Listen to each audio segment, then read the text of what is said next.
नमस्कार साथियों, स्वागत है आप सभी का आपकी अपनी पाठशाला पर। मैं हूं अंकित अवस्थी।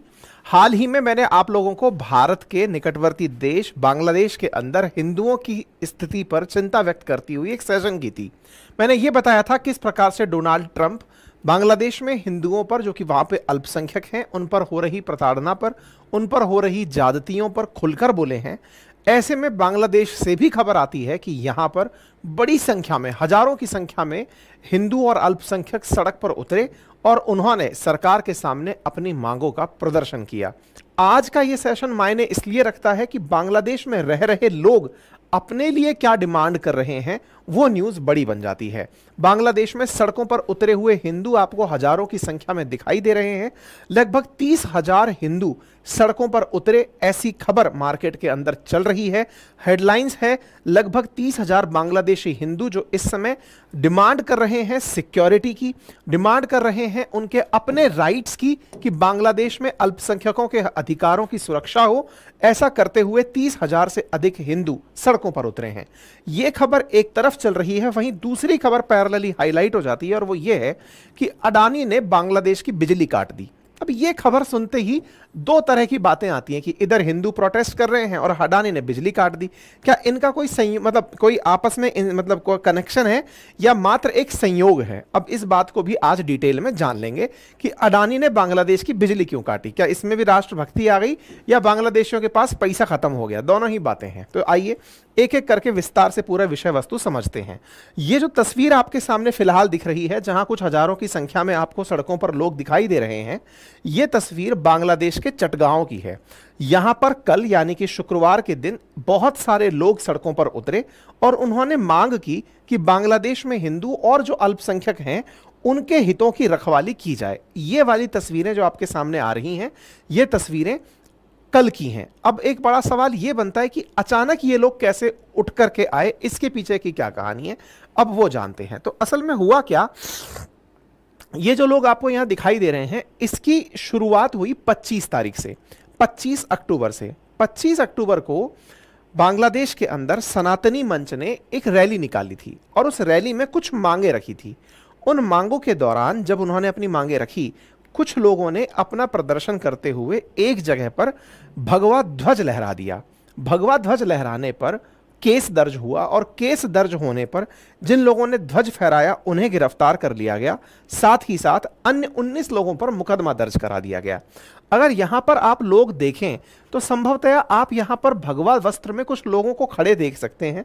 ये जो भगवा वस्त्र में खड़े लोग आपको दिख रहे हैं, ये इस्कॉन टेम्पल वाले लोग हैं जो यहां पर खड़े दिख रहे हैं। इस्कॉन बांग्लादेश में भी है और मैं आपको बताऊं कि इस्कॉन की बांग्लादेश में काफी बड़ी भूमिका रही है। कहते हैं कि बांग्लादेश में जब जब सिविल वॉर की सिचुएशन भी आई है तो इस्कॉन ने अपने स्तर पर यहां पर भोजन तक इन लोगों को कराया है, क्योंकि यहां पर बांग्लादेश में लगभग 9% लोग हिंदू हैं और उन हिंदुओं की मान्यता, लगभग 8% हिंदू हैं और हिंदू धर्मावलंबियों के लिए इस्कॉन यहां पर प्रभावी रूप से कार्य करता है।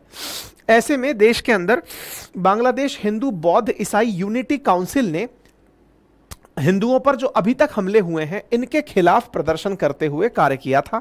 25 अक्टूबर के दिन एक रैली निकालकर इनके प्रमुख पुजारी चंदन कुमार धर ने 19 हिंदू नेताओं के खिलाफ जो बुधवार को राजद्रोह का केस दर्ज हुआ, इसके खिलाफ प्रदर्शन शुरू किया था।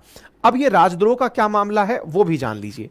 तो हुआ कुछ यूं कि ये जो तस्वीरें आप देख रहे हैं, लोग आपको यहां पर दिखाई दे रहे हैं, ये सब चटगांव की घटना है जहां पर लोग दिखाई दे रहे हैं।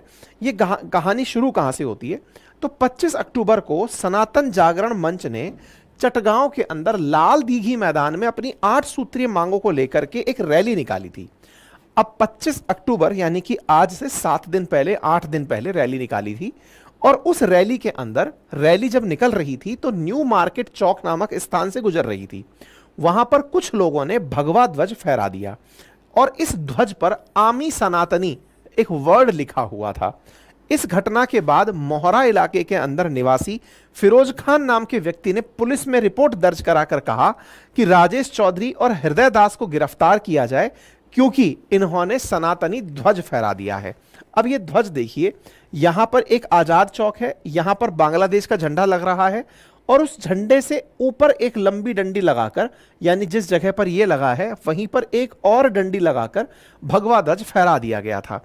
इस ध्वज के फहराए जाने पर आपत्ति हुई और इस आपत्ति में राजद्रोह का मुकदमा दर्ज हुआ। राजद्रोह क्यों? क्योंकि असल में बांग्लादेश इस्लामिक कंट्री है, इस्लामिक कंट्री है, इस्लाम को ही मान्यता सबसे अधिक दी जाती है। ऐसे में भगवा ध्वज का इस प्रकार से ऊपर दिखाया जाना इनके लिए राजद्रोह में दर्ज हुआ और राजद्रोह के चलते 30 तारीख को इन दोनों को गिरफ्तार कर लिया।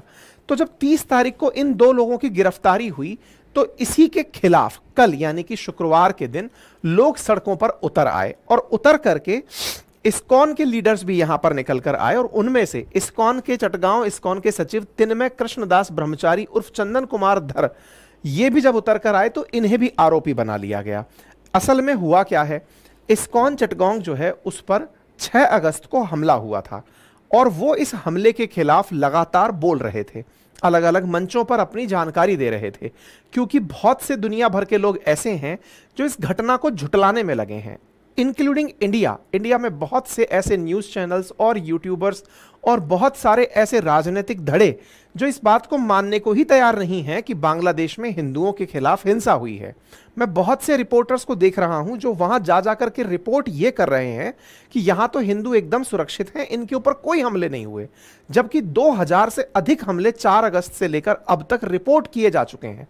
ऐसे में ये वो चेहरा बने जो इस्कॉन की तरफ से इस बात को मेंशन किए कि हमारे खुद के मंदिर पर इतनी बार हमला हो चुका है, चिटगांव में भी 3 अन्य मंदिरों पर भी खतरा है और हिंदू समुदाय मिलकर उनकी रक्षा करे। इससे बचने के लिए हिंदू त्रिपुरा और बंगाल के रास्ते भारत में शरण लेने जा रहे हैं, लेकिन वो यहां रुकें। हालांकि भगवान जगन्नाथ की मूर्तियों को इस मंदिर में जला दिया गया था। ये चिन्मय कृष्णदास ब्रह्मचारी हैं जिनके खिलाफ हाल ही में मुकदमा दर्ज किया गया है। क्यों? क्योंकि ये अब एक फेस बन चुके हैं बांग्लादेश में हो रही हिंदुओं के खिलाफ हिंसा का। अब ये खुद आकर सामने बोल रहे हैं कि भैया हुआ है ऐसा। ये अपने द्वारा अपने सभी सनातनी धर्मावलंबी भाइयों से निवेदन कर रहे हैं और कह रहे हैं कि मैं अपनी प्रिय जन्मभूमि, क्योंकि ये बांग्लादेश में ही जन्मे, बांग्लादेश की संतान हैं और हम सब इसे नहीं छोड़ना चाहते। हम पलायन करने की बजाय अपनी संस्कृति और जमीन को बचाने के लिए काम करेंगे।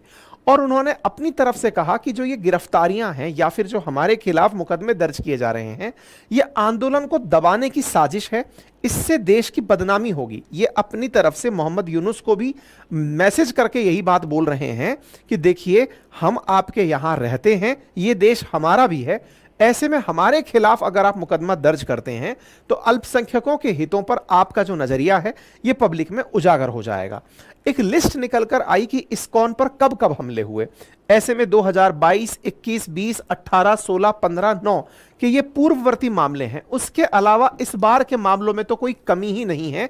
जब से शेख हसीना यहां आई हैं, लगातार इस्कॉन टेम्पल्स पर बांग्लादेश में हमले हो रहे हैं।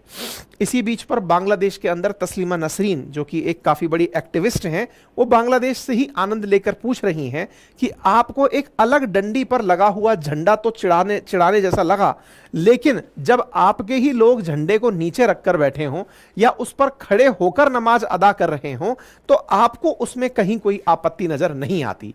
यह कैसा दोगलापन है, यह कैसा दोगला रवैया है। खैर कोई नहीं, इनकी करनी इनके साथ। कुल मिलाकर के बांग्लादेश के अंदर जो हिंदू हैं अब वो जाग रहे हैं, उन्हें भी अपनी यूनिटी की ताकत समझ में आ रही है। वो भी प्रदर्शन करने बाहर निकले हैं और अपने लिए डिमांड्स कर रहे हैं कि हमारे केस में सरकार जागे, प्रशासन जागे, सेना जागे। ऐसी स्थितियां यहां बनी हैं। ये तो हुई एक घटना। अब उस घटना के पीछे अडानी कनेक्शन देखते हैं। अडानी की खबर आती है कि साहब अडानी ने इलेक्ट्रिसिटी सप्लाई बांग्लादेश की काट दी। ये काटने की खबर निकलती है और पता चलता है कि इससे बांग्लादेश के अंदर बिजली संकट खड़ा हो जाएगा। इसके पीछे की कहानी क्या है? तो कहानी यह है कि भारत के झारखंड से अडानी पावर झारखंड लिमिटेड 84.6 ने बांग्लादेश को दी जाने वाली बिजली सप्लाई में 50% की कटौती की है। इसके पीछे का कारण क्या है कि असल में अडानी का 84.6 करोड़ डॉलर का बिल बकाया है। बांग्लादेश में जब से शेख हसीना गई हैं, इनके बिल का पेमेंट नहीं हुआ है। ऐसे में समाचार पत्र डेली स्टार के अनुसार बांग्लादेश के अंदर जो पीएलसी है उसके आंकड़ों से पता चलता है कि बांग्लादेश में अडानी समूह के बिजली संयंत्र ने गुरुवार की रात को आपूर्ति कम कर दी। 1600 मेगावाट से अधिक की बिजली की किल्लत की सूचना दी है। 1496 मेगावाट का जो संयंत्र था वहां से अब 700 मेगावाट बिजली का ही उत्पादन किया जा रहा है। असल में बांग्लादेश में बिजली सप्लाई में अडानी पावर प्लांट जो झारखंड में है यहां से बिजली सप्लाई होती थी, बोरामपुर से होती थी और त्रिपुरा से होती थी। ऐसे में इन्होंने बिजली सप्लाई काट दी, बोले साहब बिल पेमेंट नहीं होगा तो फिर मैं कैसे काम करूंगा। तो झारखंड से बांग्लादेश में जाने वाली बिजली की आधी कटौती हो गई है। ऐसा नहीं है कि यह अचानक हुआ है। 10 सितंबर के दिन भी अडानी ने इस विषय पर मोहम्मद यूनुस को कहा था, लेटर लिखकर कहा था, बांग्लादेश सरकार को कहा था कि सर मैं बहुत दिन तक बिजली नहीं दे पाऊंगा, मेरे पास पैसा नहीं आ रहा है आप लोगों की तरफ से, अगर पैसा नहीं आया तो मुझे यह करना पड़ेगा। यह 10 सितंबर की खबर आप देख रहे हैं। कोइंसिडेंशियली पूरा एक महीना निकला, खबर 2 नवंबर को प्रकाशित हुई। Outstanding bills Adani half power supply to Bangladesh, Adani ने आधी कर दी बिजली सप्लाई क्योंकि साहब बिल का पेमेंट नहीं आ रहा है। इस बकाये के लिए बकायदा इन्होंने ऊर्जा सचिव को भी अपनी तरफ से पत्र लिखा और उस पत्र में इस बात को उन्होंने उठाया कि भाई आपके ऊपर हमारा इतना पैसा बकाया है, आप पैसे का भुगतान करिए और हम आपको पेमेंट कर देंगे। ऐसे में मोहम्मद यूनुस क्या करेंगे ये तो उनके ऊपर है, लेकिन बांग्लादेशी ट्रोलर्स इस विषय को सीधा शेख हसीना से जोड़ देंगे और भारत से जोड़ देंगे। जैसे बांग्लादेश को जब पानी के अंदर बहाने की बात आई थी, आपको याद होगा थोड़े दिन पहले जब बारिश आई थी तो त्रिपुरा से डैम का पानी खुल करके बांग्लादेश में बहने लगा था। उस पर बांग्लादेशी कहने लगे कि भारतीय पानी खोलकर हमें बहा रहे हैं, अब कहेंगे कि बिजली से हमें नचा रहे हैं, बिजली ना देकर हमें तड़पा रहे हैं। यह बांग्लादेशियों की तरफ से भी सरकाज़म आना बाकी है। हो सकता है 1-2 दिन के अंदर इनके ट्विटराइट्स एक्टिवेट हो जाएं। इन्होंने पहले कहा था कि यह डैम का पानी खुला करके हमको पानी में बहा रहे हैं।